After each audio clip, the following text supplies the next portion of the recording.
বন্ধুরা আসসালামু আলাইকুম। গতকালকে উপদেষ্টা পরিষদ একটি সিদ্ধান্ত নিয়েছে যে আহ, পাঁচ অগস্ট ছাত্র জনতার অভ্যুত্থান দিবস হিসাবে পালন করা হবে। ভালো কথা, কিন্তু যখন হেডলাইনটা দেয়া হয়েছে যে 5 আগস্ট ছাত্র জনতার অভ্যুত্থান দিবস হিসেবে পালন করা হবে, তখন মনে হচ্ছে যে শুধুই 5 আগস্ট। কিন্তু ভিতরে যখন পড়লাম তখন দেখলাম জুলাই প্রথম থেকেই এই দিবস উদযাপন করার প্রস্তুতি শুরু হবে। সারা দেশব্যাপী অনেক আয়োজন, বর্ণাঢ্য অনেক কিছুই করা হবে। দেখে আমার কিন্তু ভালো লাগলো না। প্রথম ভালো লেগেছিল যে 5 আগস্ট ছাত্র জনতার অভ্যুত্থান দিবস হিসেবে পালন করা হবে, ইটস ওকে ফাইন, এটা আমাদের স্মরণ রাখা উচিত, এটা ভুলে যাওয়া উচিত না অন্যান্য জাতীয় বিশেষ গুরুত্বপূর্ণ দিবসগুলোর মতো। কিন্তু এখন যখন দেখলাম যে পুরো প্রায় 1 মাস 7 দিন ধরে এই অনুষ্ঠান চলবে, তখন আমি কিন্তু একটু বিস্মিত হলাম এবং কিছুটা আমি ডিপ্রেসডও হলাম।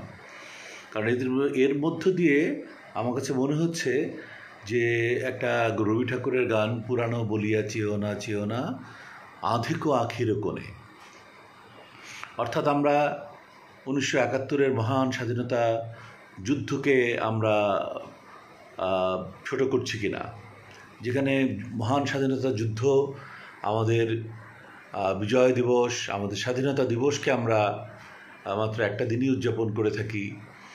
26শে আগস্ট আসবে বলে আমরা কিন্তু 1 আগস্ট থেকেই অনুষ্ঠান উদযাপন শুরু করি না। আমরা 16ই ডিসেম্বর আসবে বলে 1 ডিসেম্বর থেকেই কিন্তু আমরা বিজয় দিবসের উদযাপন শুরু করি না। তো এদিকে ভুলে গেলে চলবে না। আমার মনে হয় সবার আগে 71কে কোনো রকমই ভুলে যাবে না।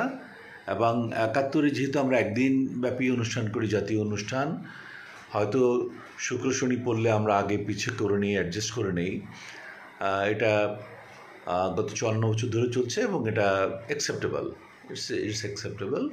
কিন্তু এই 5ই আগস্ট ছাত্র জনতার আন্দোলনকে আমার এক মাস 5 দিন বা 1 মাস 6 দিন ব্যাপী উদযাপন করতে হবে, এর কোনো অর্থ আমি খুঁজে পাইনি।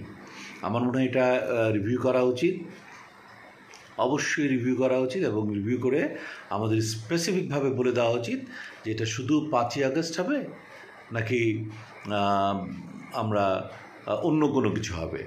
তো আমার ব্যক্তিগত মতামত হচ্ছে এটা শুধুই 5ই আগস্ট হওয়া উচিত, কারণ সেইটা একটা তাৎপর্যপূর্ণ দিবস, আমাদের সবার হৃদয়ে গ্রথিত হয়ে আছে, উজ্জ্বল হয়ে আছে। আমাদের সেটা একটা নতুন বাংলাদেশকে আমরা পেলাম, এরকম একটা অনুভূতি আমাদের মনে এসছে। This is all, everything is right, everything is true, এখানে অন্য কোনো কিছু হাইড অ্যান্ড সিকের নাই। কিন্তু আমার আশঙ্কা হচ্ছে যে এই সমস্ত করতে যেয়ে আমরা শেষে আমাদের মহান স্বাধীনতা যুদ্ধ 71কেই না আমরা একটা প্রশ্নবোধক চিহ্নের মধ্যে ফেলে দিই। যাই হোক, আপনারা সবাই ভালো থাকুন, সুস্থ থাকুন। কনসার্নড যেই অথরিটিস আছে তারা আমার এই বিষয়টি ভেবে দেখবেন। আল্লাহ হাফিজ।